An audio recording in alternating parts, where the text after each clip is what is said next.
Hey guys, Brandon at Sand Strength. Happy New Year. Haven't seen you guys in a while. Been out of the gym for the last week and a half.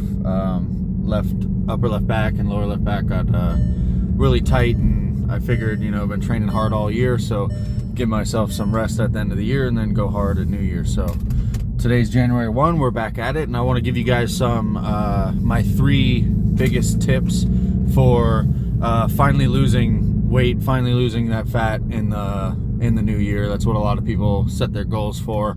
For January 1, they're going to get in shape. So, and usually that entails, gaining muscle and losing fat. So my 3 major tips for losing fat. The first one is going to be move more and eat less. Now, this might be obvious to some of you. To some people, it's not. Fitness and nutrition can be very convoluted. People tell you all these different things, but without getting into that, like I said, the first tip is move more and eat less. So what you should do is, they're not very expensive. You can go get a step tracker.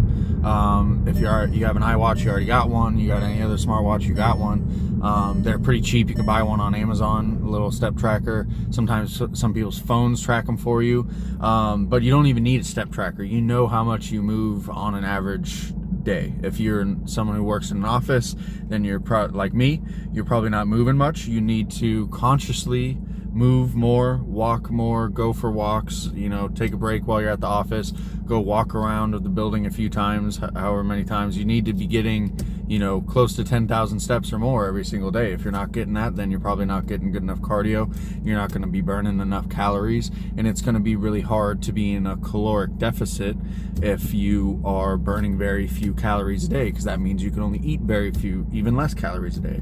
So yeah, the first part of the first step is move more. So go on walks, go for runs, hit the treadmill, get on the bike, do the rowing machine, dance, play virtual reality VR games where you have to move around a lot. If you got a desk, get a standing desk, maybe get a treadmill, put it under your standing desk. There's tons of ways to do extra cardio, tons of ways to get extra steps in, tons of ways to burn extra calories. So second part is obviously of the move more, eat less, is eat less. So obviously if you're moving more, you're burning more calories.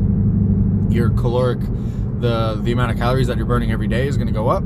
So what I want you to also do, and at the same time, is eat a little bit less than you do on average. You know how much you usually eat on average, and what you need to start to do is start tracking your calories so that you're aware of how many calories you're eating a day.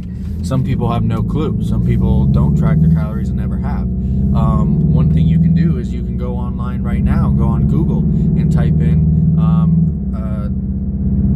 daily calorie tracker, or daily calorie calculator, and you can put in your body weight. Sometimes it's got a bunch of metrics, sometimes it's only got a few depending on the website and the calculator, but they're all pretty basic, pretty accurate.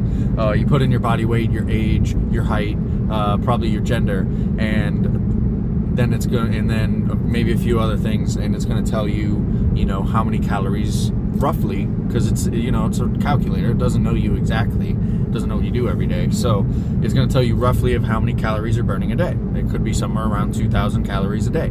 If you're burning 2,000 calories a day, the only way to lose weight, and 2,000 calories is probably pretty low, you're probably burning at least 2,500 calories a day just doing your normal thing. If you work outside, you work construction, you work on boats, you work in the shop on cars and stuff like that, you're probably burning way more calories than 2,500 calories a day. You're probably burning 3,000, 3,500. Sometimes you might be even burning 4,000 calories if you have a very, very demanding job.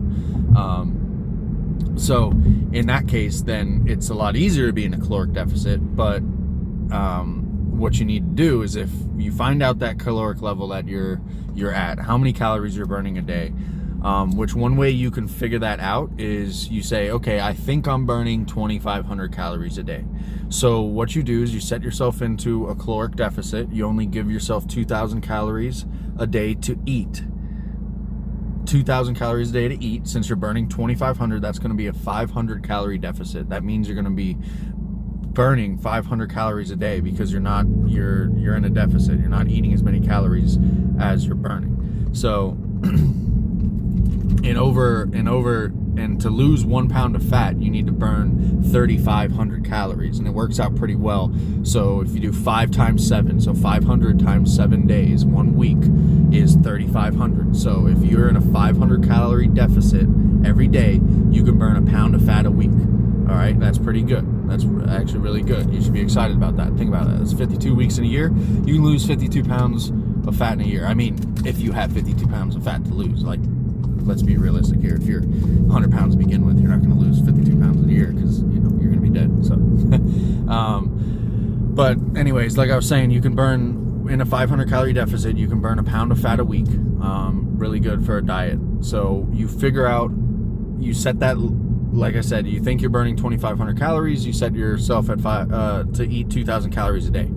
If you set yourself at 2,000 calories a day and you're not losing any weight over, you know, a month, 2 weeks a month, and your same calculator, as long as you're being honest to your calories. Obviously, if you're cheating your calories, you're not counting your calories right, this could throw this way off. But if you're right on with your calories and the amount of calories that you're burning, you should have lost weight by now. It's not possible to be in a caloric deficit and not lose weight, because you're basically starving. If you didn't lose weight in a caloric deficit, people wouldn't starve to death, and you could go out into the wilderness and survive, you know, longer than 30 days and not starve to death if that was the truth. But it is the truth. So if you're really, but if, let's say you didn't lose the weight, you set yourself at 2,000 calories of food. You did it for 2 weeks. You thought you were burning 2,500 calories a day.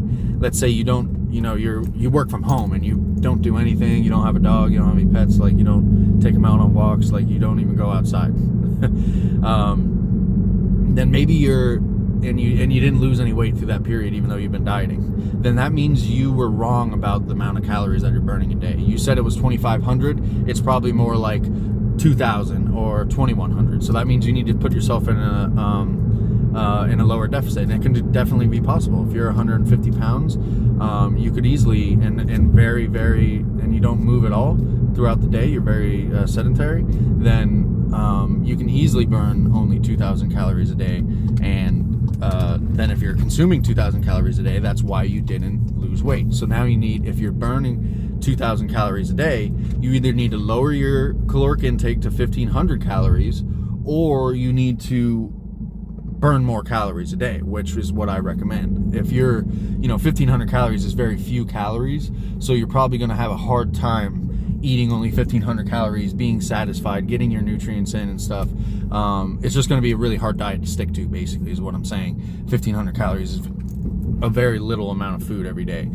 So what's a wiser option to do is not lower your calories even further. You need to burn more calories by going for walks, hitting the treadmill, doing any kind of cardio activity on the bike, anything you can think of that burns calories. You need to be doing more of it, going, walking around, putting a treadmill under your desk, walking around the office a couple times a day, tracking your steps. You need to be burning more calories. You need to get it to where you're at least burning 2,500 calories a day, because I don't really recommend, unless you're, like I said, less than 150 pounds, I don't really recommend eating less than 2,000 calories a day on a diet, because it's really hard. So what I recommend is to figure out a way to get your calories burned to at least 2,500 and get your caloric intake, the daily amount of food that you're eating, at 2,000. So that'll set you at a 500 calorie deficit, and over 7 days you'll lose 1 pound of fat, and then you can keep that going. Obviously you won't be able to do it for the entire year. Like I said, that's not realistic. You're going to have to take breaks from your diet. On those breaks, you're only going to eat slightly, 500 calories more. You're just going to go up to that maintenance level, 2,500 instead of 2,000. You're going to eat a few more calories for a few weeks until you feel satisfied, to where you don't feel that diet fatigue anymore. And then you're going to go back to, you can go into a diet again, and then you can lose even more weight, That's how you can do it sustainably. That's how you can do it over a long period of time. So that's step one. Eat less, move more. I think I'll just leave it with that, because it's already been a pretty long video. Tomorrow I'll tell you guys about step 2, and then the next day I'll tell you about step 3. So make sure you subscribe, make sure you like the video, please drop a comment, please check out my other videos. I have tons of videos on working out and making pre-workout and all that kind of stuff, so please check that out. Hope you guys have a happy new year, hope you guys meet all your goals and resolutions. And then I just pulled up into the gym and I'm about to get at it. Thanks, guys.